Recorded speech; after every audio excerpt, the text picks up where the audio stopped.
Shrine of Loyal Legion. It's a card that we haven't seen a lot of before in Black-White Tokens. Looks like we're preparing to head to the match for round 13. On the left side of your screen there, you will see Charles GINDY, he of Pro Tour Hollywood. Pro Tour Hollywood champion, yeah. Yep. And across from him, you see Eric KREITER right there. He will be playing the Black-White Tokens deck that we're going to be taking a look at really quickly while they shuffle up and prepare to start game one.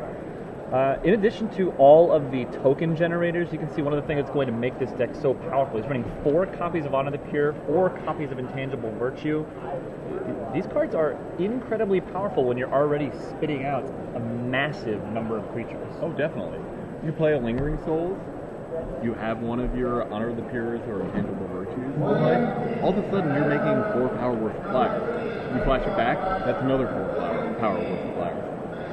He also has 3 copies of Vault of the Archangel. Really good card with his token. He can trade with anything. If he has a Intangible Virtue and a Midnight Haunting, he's going to be able to, just with those 2 alone, he's going to be able to attack for 4 and gain 4. This deck seemed to gain a reasonable amount of strong cards from Dark Ascension. The Lingering Souls, which we've spoken of already, as well as the Vault of the Archangel. And Gather the Townsfolk. Hiding at the very bottom of this list also is 2 copies of Sorin, Lord of Innistrad. His emblem, which he can make immediately upon being cast, can't he? He can. Is incredibly... And live to tell the tale. Yeah. And he also is a generator of tokens himself, so it seems to be a perfect little glue to hold everything together, bridge all of the themes that you're trying to accomplish with this deck. Another interesting thing that Eric is doing with his deck, he has a couple of copies of Sun Petal Grove and a Woodland Cemetery that allows him to sideboard Ray of Revelation. Very powerful. Key card in the mirror match. Key card against other decks supporting Oblivion Ring and Honor of the Pure. Key card in this match against the Curse of Death's Hold that Charles GINDY no doubt has both in his main deck. 2 copies, if I'm not mistaken. Yep. All right, both players kept their opening draws and have gotten underway. Looks like KREITER's going to be able to make the first creature. Gather the Townsfolk. All right. The little army of 1/1. Oh, he came prepared. I'm so sorry, Rashad. He actually has non-Rashad tokens. This deck has the ability to get out of hand very, very quickly. If it can get on an army of 3 or 4 token creatures out and then get any of the enhancers, that's a life swing that's going to kill somebody in 2 or 3 turns. Yeah, if you start off on an Intangible Virtue or an Honor of the Pure, and you play a Gather of the Townsfolk and a Midnight Haunting, you have 8 power with the creatures on the board. Play a Lingering Soul, flash it back, that's insane 8 power. This deck does seem like it might have different with some of the big cards in GINDY's deck, actually. Running 2 copies of Ratchet Bomb main deck, as well as those 2 copies of Curse of Death's Hold. He also has 3 Black Sun Zenith to go alongside it. That's 7 cards right there that can effectively wipe out KREITER's board, assuming he doesn't have one of his 8+1/+1 enchantments of his own. Now, we'll notice that GINDY has 4 lands in play, a handful of spells. He actually can't cast many of them because he only has a single island and a single swamp. He's got Dissipate, which is blue-blue. He has multiple copies of Curse of Death Hold. He has a Black Sun Zenith, all cost black. He just can't cast it. He's going to need to dig a little bit with his Think Twice, try to get another land. And KREITER has found himself a Sorin, Lord of Innistrad, and that emblem right there has turned all of his creatures into 2/1s for the moment being. GINDY did find the colored land that he needs, but it unfortunately comes into play tap, so he's not going to be able to play anything else of note this turn. Next turn, he does kick into high gear, and as we've seen from the black-blue players recently, they are very, very patient at this level. In order to get to this level, you have to be patient and be able to fully maximize your resources. I don't think him dropping to 14 is going to particularly upset him. Looks like Eric KREITER just threw a Honor of the Pure, which he went ahead and cast. Do not believe that GINDY has a mana leak, so that's going to resolve. And now GINDY is going to fall down to 8 life on this attack. I believe that is correct. And KREITER is going to bump up his Storm Lord of the Innistrad and make a token. This is actually lethal on the following turn if it weren't for the fact that we know Gindy has a Black Sun Zenith in his hand, which is no doubt going to completely clear the board. Although that Sorin Lord of Innistrad is actually going to prove quite a problem. Right? Gindy clears the board now, but Eric's going to untap immediately, pump out another 3-power token. Thanks to the Honor of the Pure and the Emblem.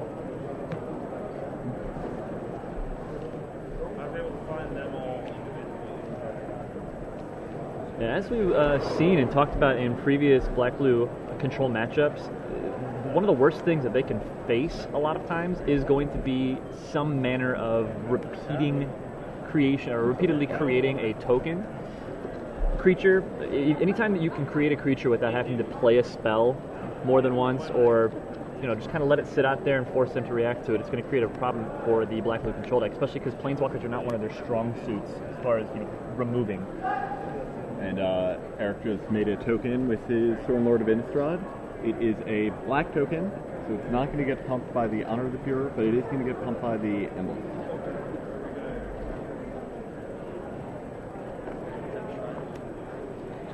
And Eric follows it up with a Shrine of Loyal Allegiance, which is yet another card, just like Sorin, which is capable of creating multiple threats for the single card investment required for it.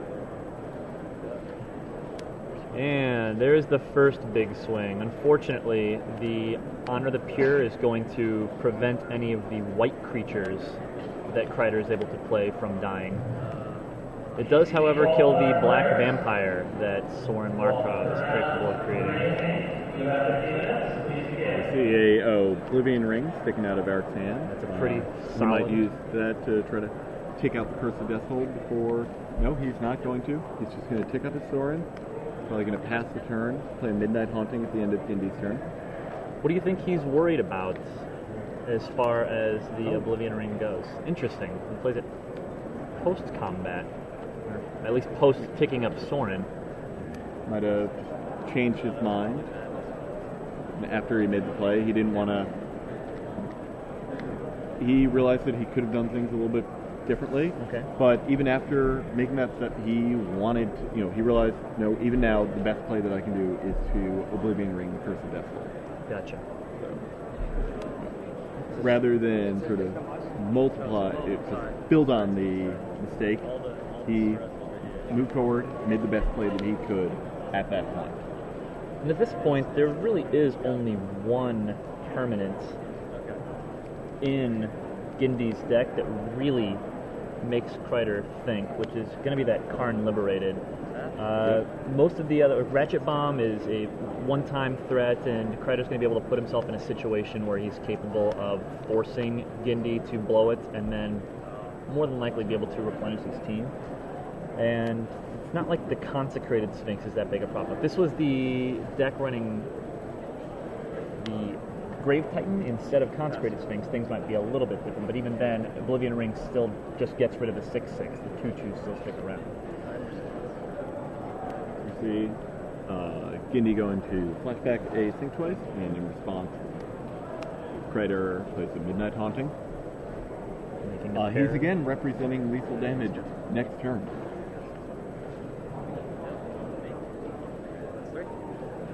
The worst part for Gindy is that... Oh, and Gindy used a Nepali Drownyard, but that milled a Lingering Soul into Eric's graveyard. It's like drawing a card. Even if Gindy's able to remove all the creatures that are on the board, that Shrine of Loyal Legions is still representing lethal to back it up. This looks like a difficult hole for Gindy to pull himself out of at this point. You can see a Liliana of the Veil in his hand, but doesn't do much here. Yeah.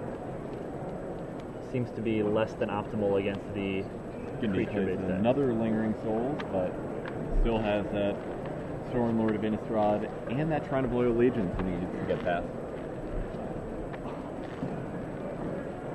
Gindy's really going to need to draw a Ratchet Bomb next turn or so, or he's just going to lose to the Shrine. Yeah.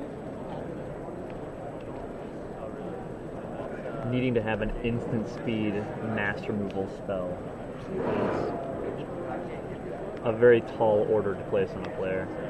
And even if he does find it, he's still going to have to get past Soren. True. Not a desirable position to be in at all.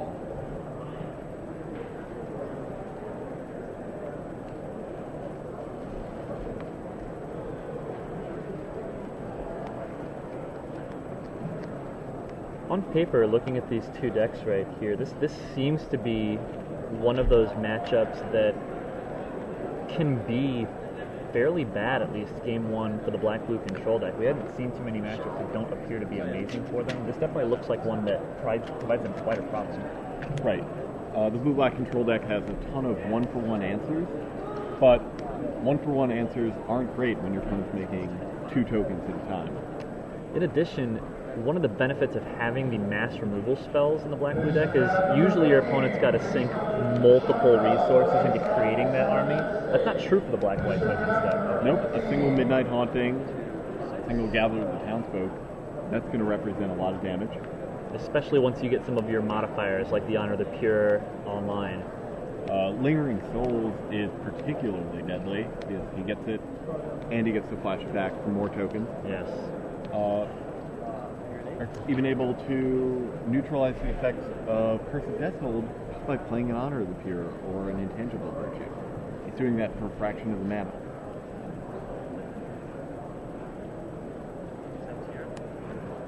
Tapping low for a Hero Platehold. Interesting that he's choosing to wait a little bit longer on the Shrine of Loyal Legion. I guess he doesn't want to fall victim to a single Ratchet Bomb. He can wait a little bit longer. Yeah, and I think at this point, he can win without having to use it, so you might as well keep it for a rainy day. It's one of those cards where if your opponent has dealt with all of the other ways you have to kill them, it's still an ace in the hole, and at the end of their turn, you can make your army. He knows that Gindy's blue-black. He probably doesn't have any good way to deal with it other than Karn. Don't be hasty. Black Sun Zenith again. Gindy has cleared the board a number of times, but he's never really made any progress. He still needs to deal with that Soren Lord of Innistrad and that Shrine of Loyal Legion. It does seem like the inevitability just happens to be on KREITER's side at this point.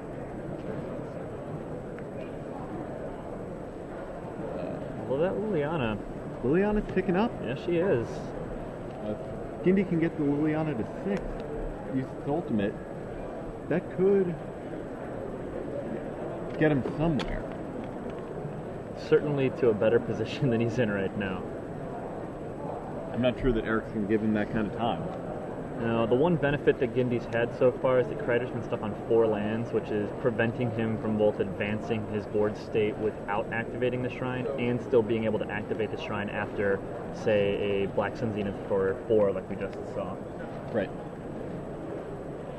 In addition, if he has the ability to do that, it severely limits the things that Gindy can do to dig himself out of the hole. At some point, he's going to have no choice but to pay a lot of mana for a spell like that and then just be left wide open to the shrine. Eric's thinking now, probably trying to figure out if now is the time that he wants to pop his shrine, if he's going to pass the turn to Gindy, sacrifice the shrine, and attack the release there. He does have a Lingering Souls in his graveyard, too. Makes a token.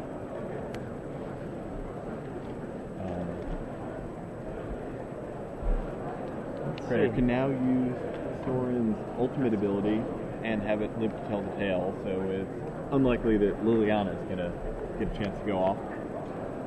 It's also unlikely that Gindy is going to live much longer. True. Eric's getting ready to... Gindy get up? Did he use the bathroom? No, he's talking to a judge.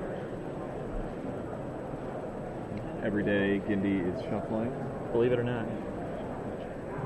I don't know if he's shuffling quite as much as Kibler is, but big fan of him fixing that wardrobe malfunction there as well.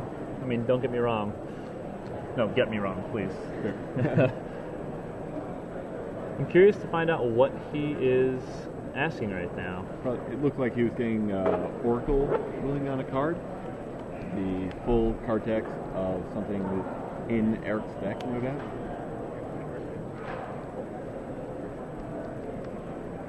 Sometimes, even if you have a good idea of what a card does, it's worth it to take an extra moment, make sure you know exactly what it does. Better than being wrong. Indeed. Alright. Midnight Haunting at the end of Gindy's turn. Eric's still holding that shrine back. Not quite sure what he's worried about, but he figures he can play a little bit more conservatively. And he gets a Mana Lake, which is the last of Gindy's cards for now. From Eric's draw step, he's going to be up to 2. And there they are. Looks like a Snapcaster Mage was one of them.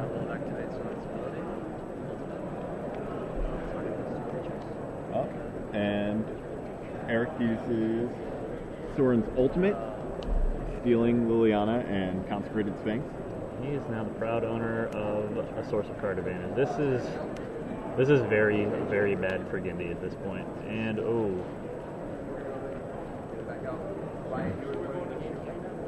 Yeah.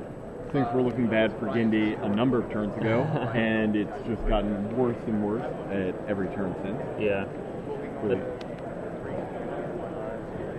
As soon as that Soren Sword of Innistrad resolved,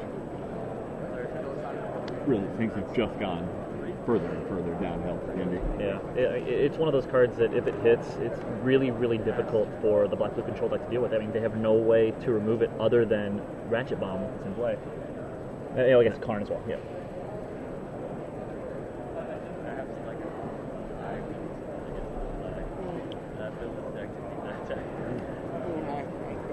Gindy is probably pretty close to conceding this game. Yeah, he's got one card that he just drew for his turn. You can see the look on his face right there. He's not particularly happy yet. And there it goes. Looks like Eric Kreiter's got the first game of the match. Let's take a look at these sideboards, figure out exactly what we expect to happen. Game 1 clearly appears to be in the Black-White Tokens deck's favor. Definitely. Seeing that, Black-White Tokens deck is probably keep in mind for tournaments next weekend. If you're looking for something that can beat Blue-Black Control pretty handily, Black-White Tokens might be the way to go. Yeah. Let's look at the sideboard for Gindy's deck. It does not appear like he has an incredibly large amount that's going to help him in this scenario. No, he has another Ratchet Bomb. He has a couple of negates. 2 Batter Skulls probably make it in against the aggressive deck. He might have to bring in his second Karn Liberated. He knows that he's going to need to draw a Game Breaker sooner rather than later. Yeah, that's very true. I mean, this is... Surgical Extraction actually doesn't seem like it's too bad in this matchup either. Sure, he can hit Lingering Souls, he can hit Midnight Haunting. Yeah. Lingering Souls being the best card he can hit. That is one of the downsides to the Tokens deck, is in order to play its spells, I mean, it generates its creatures from spells, so the cards themselves go to the graveyard immediately, which gives him plenty of opportunity to use that Surgical Extraction to kind of neuter the Black-White Tokens deck. Let's take a look at Eric's sideboard. It's this Blue-Black Control deck. I'd imagine these Ray of Revelations are probably going to make it into deal with the Curse of Death's Hold, which kind of is an additional safety net. He might be bringing in Crater's Grasp. Let's see. Maybe some Surgical Extractions of his own. I could see that. Doesn't seem like too bad of an idea. And let's see. Do you think he maybe brings in Divine Offerings as well, knowing that the Ratchet Bombs are probably going... I mean, he doesn't know the Ratchet Bomb exists. Like, first off, it's generally a part of the Black-Blue deck, so you can kind of assume that it's going to be there. Looks like we can see that Eric is boarding out his Elspeth and his Doom Travelers, bringing in some combination of Divine Offering and Rave Revelation. And the Surgical Extractions as well. Yep. So. I couldn't see if he brought in any of his Sword of Warren pieces. How many cards is that he decided in? Is it 6? But he might have shuffled things around. We don't know exactly. how many new cards. Yeah, Praetor's Grasp actually doesn't seem incredibly amazing against GINDY's deck. I mean, I guess you can steal a Ratchet Bomb. You could steal a Flarn. He's never... Eric's deck isn't very black. Like, it really only has like 4 swamps and the isolated Jackals. Right, he... I guess the Woodland Cemetery. He does have a reasonable amount of flashback Lingering Souls, yeah. Castorin, and Doomlight. Yeah, and activate the vaults. Right. So, yeah. It's going to be interesting. Which of these decks do you think has the advantage after sideboarding? I think it's still Eric, the black-white token deck. So very strong in this matchup. I'd be hard-pressed to disagree with you, actually. This black-white deck seems... I think even if Gindy's able to clear the board, even if he's able to get things to even, yeah, Eric just has so many good threats. Well, what do you think, now that we've been talking about how good it is against black-blue control, what do you think are some of the weaker matchups that this deck faces? The deck is vulnerable to Sword of War and Peace, which is a card that a lot of decks can play. Okay. The deck is vulnerable to decks like Freet and Fanpod that have access to Rave Revelation and Ratchet Bomb. Okay.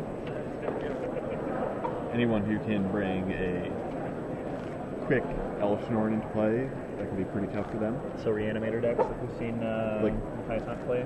Yeah. Okay. Alright. Let's see, aggressive green-white decks, I imagine, would have the edge, again, because of Rave Revelation. And Honor the Pure is, it's not only your creatures, right? It's all white creatures. It is your It is only creatures, yours? Okay, unlike good. Crusade of old, which affected Everybody? Yeah. Alright. I think right now, black-white tokens is just very well suited for the metagame. How does it fare Starting against with their opening hand, it looks like Gindy kept his 7, and Eric is debating what to do. Doesn't look like he has a particularly strong hand. I saw a Hero and a Vault of Archangel. He was coming through, I believe. Maybe a Surgical Extraction hiding there Does as well. he have... Is Vault his only land? Vault might be his only land. And he is going to ship it back. How do you think the black-white token deck does against the Delver decks? I think it's pretty close to 50-50. Sword of War and Peace is a really key card in that matchup. If the Delver deck gets that going, it can be pretty tough for black-white tokens to race. Okay. If the black-white tokens deck is on the play, they have a lot of draws that are just unbeatable. They open on Intangible Virtue and Lingering Souls, or just Gather the Townsfolk, Midnight Haunting, and then an Intangible Virtue and an Honor the Pure on turn 4. Okay.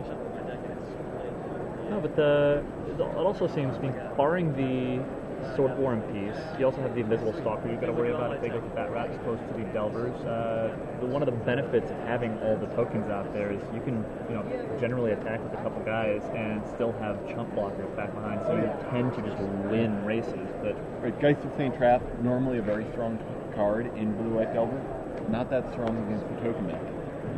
Tends to just trade, maybe get in 4 damage thanks to the token that it generates. So with our heavy black-blue control, heavy blue-white Delver metagames we've got here, Eric keeps his 6-card hand. Black-white seems pretty reasonable to go along with this deck choice. Definitely expect to see more black-white in the coming weeks. Before things adjust yet again. Yep. Alright, looks like a... Not sure how strong black-white is against Wolf Run ramp deck. Yeah, the fact that Wolf Run does in fact give trample creates a problem. Plus, when you're speeding out to an army of 1/1s and your opponent's speeding out to a 6/6 trampler that just gets larger. Well, and to make matters even worse, the deck has a bunch of board sweepers like Slagstorm and Whipflare. And Inferno Titan. Yeah. Yes. Yeah, that's the one thing that Inferno Titan actually seems like the card that might be the worst for the black-white tokens deck, because just like black-white tokens is able to generate a lot of advantage, a lot of creatures out of single cards, Inferno Titan is able to deal with many creatures with a single card as well. Eric off to a fairly fast start again with Gather the Townsfolk and Lingering Souls. Oh, that's a snap take. Couldn't see what Gindy took off of his Forbidden Alchemy. I believe was that a Batter Skull and Mana Leak and then a Drown Yard that hit the graveyard off of that Forbidden Alchemy, so it looks like the Batter Skull. Curse of Deathhold sticking out of Gindy's hand. There's an Oblivion Black Ring. Sun Zenith. It's going to go ahead and cast right now. Yeah. There is an Oblivion Ring hanging out in Eric's hand, so when the curse ends up hitting play, I'm pretty sure that it's going to meet the same fate that it met last game. Let's see how this plays out. Again, to speak to the strength of Lingering Souls, Eric is going to be able to use the same card to recover after the Black Sun Zenith is used to build up, forcing the Black Sun Zenith. Oh, and that's an intangible virtue. That's another way to get around. You see, Eric was about to play a Woodland Cemetery, realized that he didn't have a Barthur Swamp in play, knew that he needed to play. Actually, he Chose the... Oh, he doesn't have black, though, so he can't flash back Lingering Souls. but due to him not playing the Woodland Cemetery, he Right. still Can't doesn't cast have a this black turn mana. either. Curious as to that decision to play that last time. I think that he might have just misread his board. Alright, so a flashback Mana Leak from a Snapcaster Snapcaster Mage. Mage takes care of that second Gather the Townsfolk. The Mana Leak that Gindy put into his graveyard with Forbidden Alchemy. And Gindy plays a Consecrated Sphinx. Things are looking pretty good for him right now. I would definitely say that's true. Oblivion Ring takes out the Consecrated Sphinx. Gindy did get a couple of cards out of it, and things aren't terrible for Eric now that he has gotten that enchantment into play on his side, because even if the Curse of Deathhold does hit play, his creatures are still large enough to survive through it. Right. Curse of Deathhold seems like it should be a game-breaking card against black-white tokens. Often isn't, because the deck has 4 Honor of Peers and 4 Intangible Virtues. It's 4 times as many ways to make his creatures large as Gindy has to shrink them. Yep. And attack from Snapcaster Mage. Gonna knock Eric down to 16. No sense in blocking. Eric feels this is a race he's going to win, and there is Karn. Liberated. Man, Takes out Oblivion Ring. Brings Consecrated Sphinx right back into play. that's a big swing right there. Gindy's drawn another 2 cards off of that Consecrated Sphinx.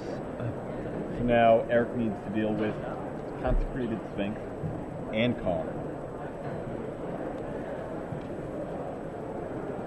If he has a way to take out the Consecrated Sphinx, he'll be able to attack Karn down, eliminate it. As it is, see, Eric is debating between attacking with both using his Vault of the Archangel to trade with Consecrated Sphinx if Gindy chooses to block, or playing in the Honor of the Pure to ensure that he'll be able to kill the Karn. He goes with the Honor of the Pure. Attacks both of the spirits onto Karn. Consecrated Sphinx eats one of them, but Eric is still able to take out. Oh, and there's another Lingering Souls. So Eric has three flyers and a Vault of the Archangel to make blocking very difficult for Gindy. This is going to be a very interesting game. However, Gindy has a handful of board sweepers. The Ratchet Bomb sticking out. Appears as though there's a Black Sun Zenith in there as well. The Consecrated Sphinx is going to be able to at least survive through a couple of those. Yeah. And every turn that Sphinx, Ratchet Bomb is going to come down, take out the token, and Charles Gindy is going to attack Eric down to 10. Eric does have the Lingering Soul still in his graveyard, so he will be able to replenish, but it's going to be pretty much at the cost of his next turn. Right. And Gindy's going to draw another 2 cards from his Consecrated Sphinx. That Consecrated Sphinx being able to stick around like that. Absolutely massive. So GINDY was about to cast a Curse of Death Hold and then reconsidered. Just passes the turn. Draws 2 cards off Consecrated Sphinx. Looks like that was another intangible virtue that Eric drew for his turn. Lingering Souls gets flashed back. GINDY sinks twice in response. And ultimately, that's itself. Alright.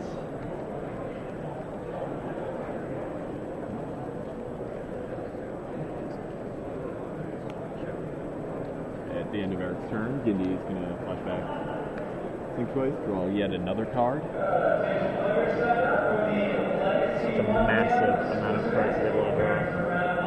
I mean, this is one way, technically, that GINDY can get around the massive ability of Eric to output creatures.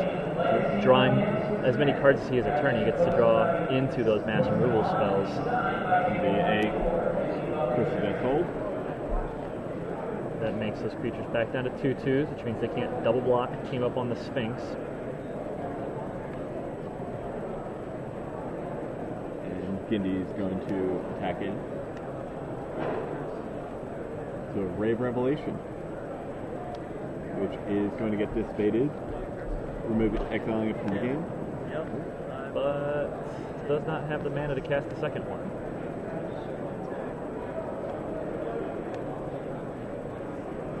Eric is going to fall to 4 in the process. And GINDY is going to draw even more cards off the Consecrated Sphinx. Alright, the Curse of Death's Hold now finally bites the dust. But at this point, Eric's spirits are going to have to hang out and block. He does indeed pass the turn back to GINDY. With the grip chock full of cards. Just has so many options. He's got 9 mana in play as well. Yeah, and just a single hit from the Consecrated Sphinx is going to win him the game. Eric is on a mere 4 life. Is that a Zenith for 3? Yep. Alright. So he is now going to be able to attack Eric down to 3. 3. So nibble away this life total. With a handful of answers, even a 1 power flyer, probably going to be enough. Yeah. I mean, at this point, the Sphinx is all the clock that he needs, and his method of drawing into those removal spells. That negate's going to be pretty good here in a little bit, too. Yep. Negate and Mana Leak, a fairly solid 2-card draw. Eric has a Midnight Haunting and a Hero Blade Hold, either of which would get countered. GINDY goes for an end of turn Snapcaster Mage, does not flash anything back.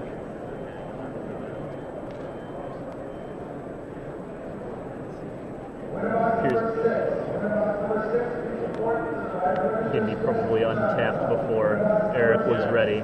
Yep. But doesn't matter anyway. Looks like Charles GINDY is going to win game 2 of this match. In fairly impressive manner, actually. Just as impressive as Eric's win the first game was. Evens the match up at 1 game apiece. Rashad, can you check to see how much time is left in the round?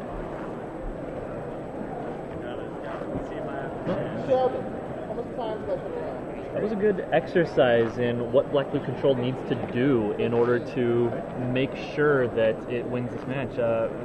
Looks like the players have 15 minutes left for game 3.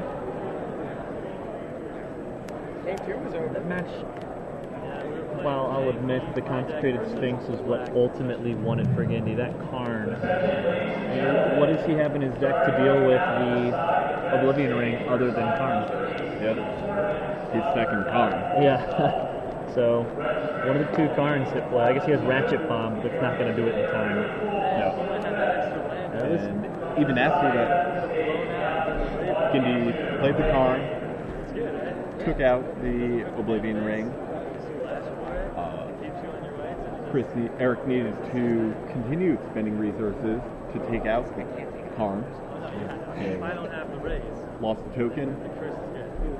lost his Oblivion Ring, freeing up Consecrated Snake, which immediately drew GINDY a bunch of cards.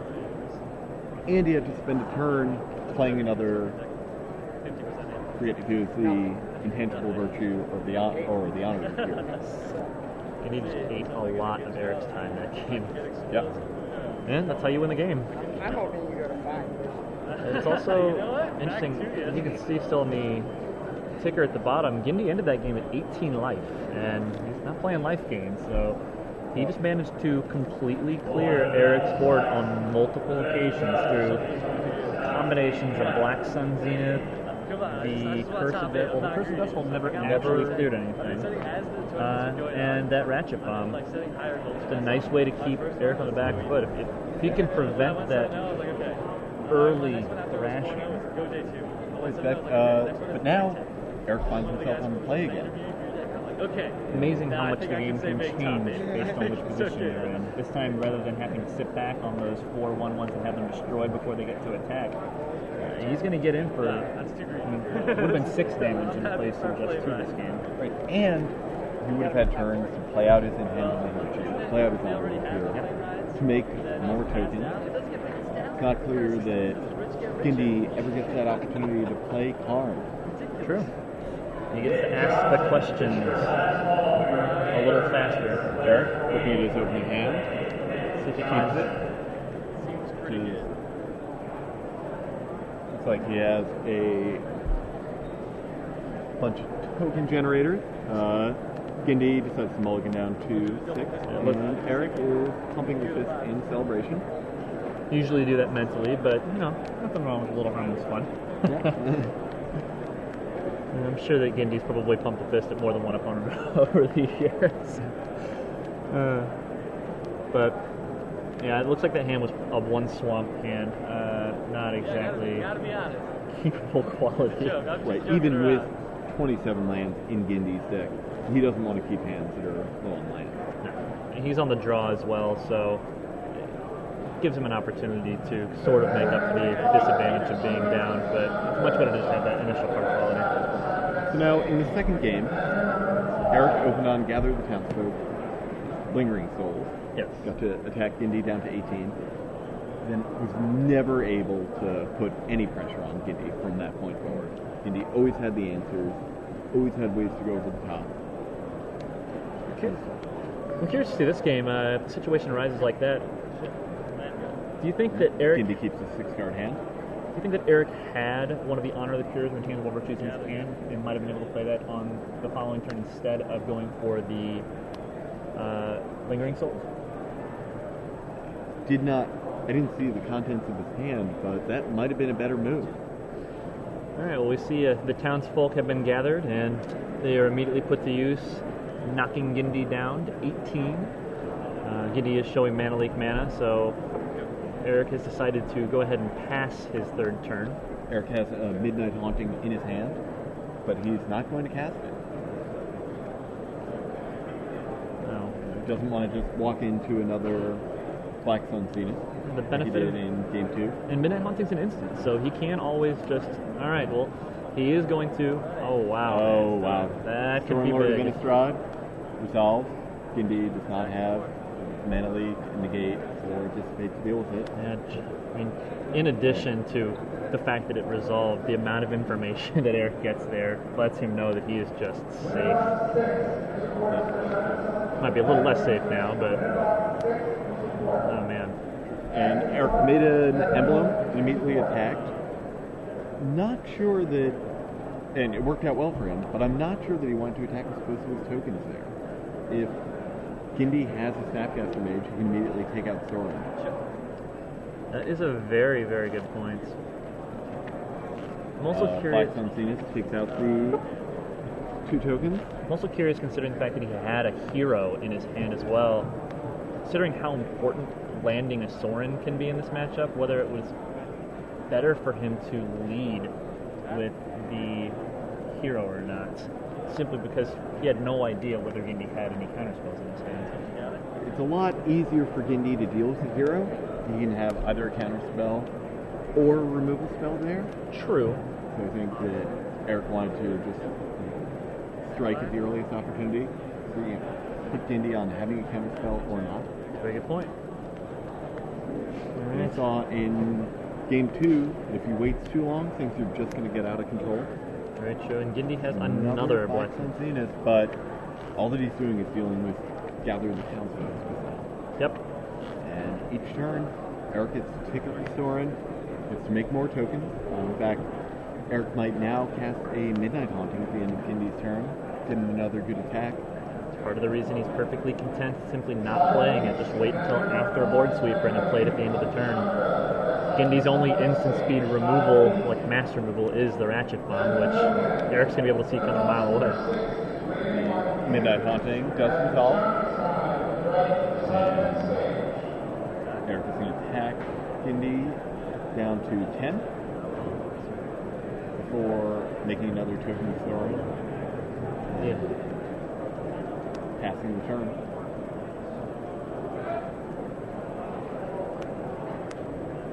There's Ratchet the Bomb. Ratchet Bomb. And we know that Gindy has Karn in his hand with 6 mana on the board. Very likely this Ratchet Bomb gets blown for 0 then, you think? That way Karn can come down and immediately remove Sorin? I would assume so. Are you going to... Now that Eric's added an intangible virtue to his side of the board, he really doesn't have much of a choice. I think Gindy would have loved there to wait until after the attack, eat the damage, and force Eric to tick up his Sorin one more time, that way he can get all the tokens and not leave his Karn vulnerable after the fact. But Gindy does not want to fall down to 1 life and then just die to any Midnight Haunting or just even to gather the townsfolk or Lingering Souls that he doesn't have an immediate answer for. Yeah. This is one of those times we've been talking a lot about how the black-blue control decks can generally let their life total dip a little bit lower. It's harder for them to do with multiple targets, though, or multiple threats, so life is a If you know that you only need to deal with 1 creature at a time, you have a lot of room to maneuver. If your opponent's creating multiple creatures every turn, you can be in quite a bit of trouble. Now, even if Gindy did play a Karn, did take out the Sorin here, You're paying 7 mana to kill Sorin and Fog for a turn? right. The Vampire token is just going to take out the Karn immediately.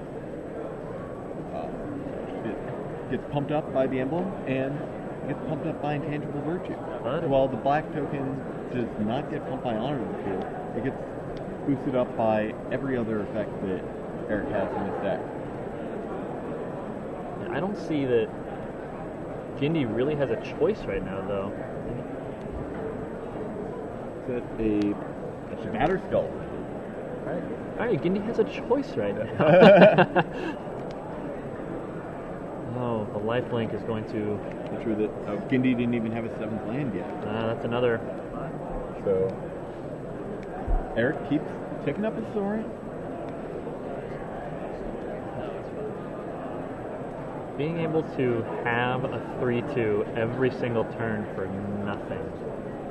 Just devastating. Although it does prevent him from attacking, Gindy's going to have to be the one to swing in with that Batter Skull if he wants the life, although I think he's probably content to just leave it sitting here. I don't think he minds attacking in. Really? Well, what's Eric going to do? Double block it? Eric plays a Hero Bladehold. I suppose that's a good point. If he does double block, Gindy can go up to 14 and let his Batter Skull, his germ, die. Right. And it looks like Gindy drew a land, but it appears to be a come into play tap land, so he will not be able to play Karn this turn. That Hero of Bladehold is just something that Gindy is going to have to deal with. If it gets to attack, it puts 2 3/3s into play attacking at this point, or 3/2s. And they get bumped by Battle Cry. Yeah. So they would actually be 4/2s. 4-power creatures. Wow. Yeah, that's a lethal swing next turn, isn't it? If he So can he swing has- everything. Looks that way. Yeah, you'd have 1, 2, 3, 4, 5 4-power creatures coming in. Yeah, even with the 14. Snapcaster we know that Gindy has in his hand, he can't jump block. Well, no, Gindy will gain life off Batter Skull now, and then he'll be able to block this token because it has Vigilance, and lifelink again before he would die. So Gindy can actually survive an attack, assuming that Eric doesn't have any other good cards. So at this point, this would be interesting, 'cause even if Eric double blocks here and gets rid of the Germ token, Gindy still has a Snapcaster Mage that he can make at the end of Eric's turn. Let's see, 14. It's not a Ratchet Bomb in Gindy's hand, is it? All I see is Karn Snapcaster Mage. I don't see what the third one is. So if Eric attacks Looks like here, it is a Ratchet Bomb that Gindy chose not to have. Instead, he wants to make sure he can get full mileage out of the Snapcaster. yeah. 1, 2. Surgical Oh, Extraction. it's actually not going to do too terribly much in this situation, is it? Depends on what Eric's going I for. mean, he just has Dissipate Mana Leak in his graveyard, doesn't he? I know he has And a a little bit and- more that's off camera. I don't know exactly what it is. Yeah, I mean, he has the Alchemy as well. Taking the Ratchet there Bomb. was a Ratchet Bomb hiding in there. I think I tried to Right. use it very early. This is problematic. Snapcaster Mage dissipates it. Yeah. Gives Eric something of an opening, but he has only lands in his hand.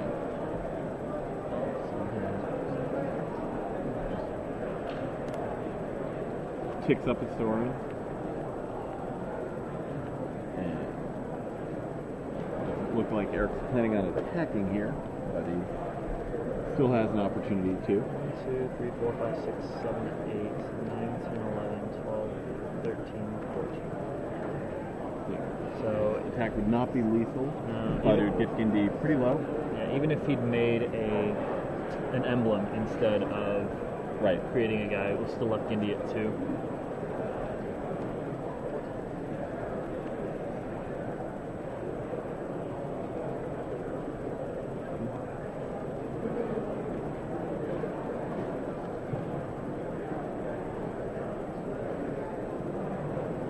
Gindy still is in a world of hurt though, because he has to have a way to Oh. deal Eric's with that still hero. thinking about attacking. Doing the math out a little bit more. Trying to figure out how the next couple of turns could play out. What he really needs to be worried about. Gindy does No, have he just Tragic passes the Slip turn. mana open. And Karn Liberated is going to come down and immediately take out that Thorn that was getting ready to ultimate. curious about that pass by Eric there. What do you think he was afraid of? Slip is the one thing I can think of, the one reason I can think of not to do that, but even still. Gindy does not attack.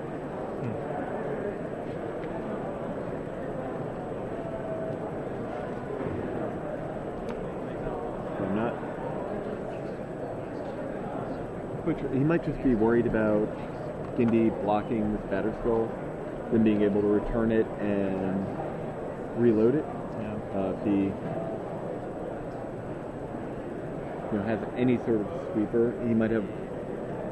Eric probably is expecting that Gindy has a Ratchet Bomb in his hand, given that he went out of his way to protect it, so he Right. doesn't want his hero Bladehold to die.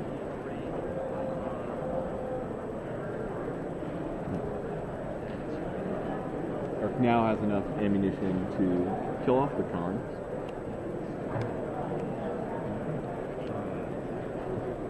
Even if it comes at the expense of his hero Bladehold.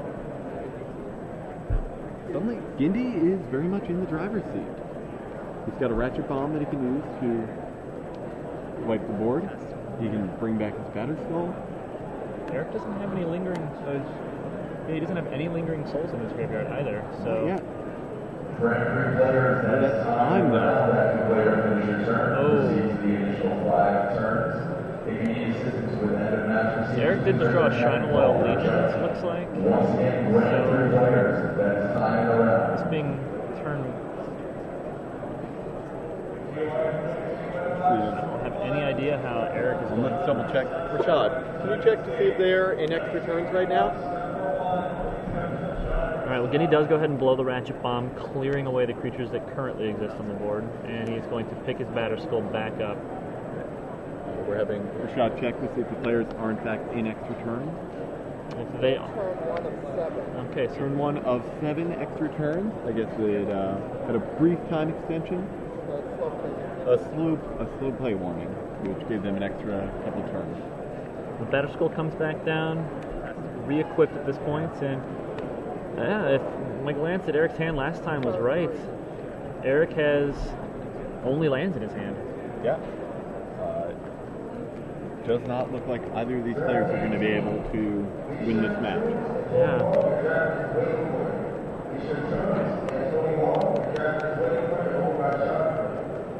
Fourth turn, Eric plays the second shrine. No way to kill GINDY. GINDY's got... Eric's going to have one more turn to try to re-reverse things, but even then, I mean, he'd have to draw a chain of white spells. Yeah, this game is going to go to draw. Yeah. GINDY further padding his life total. And he has a tragic slip in his hand.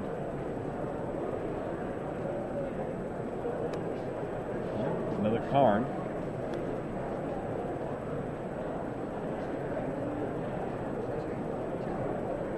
Alright, well, GINDY decides to exile a card from Eric's hand rather than kicking out Shrine or an intangible virtue. this is turn 6. This is Eric's final chance to do the He impossible. doesn't have any creature in the hand on the board. Yeah. Plays the Lingering Souls. And at this point, this is just make sure that GINDY can't kill him, Right. which I don't think there There's was really never any danger. really- Yeah. Yeah.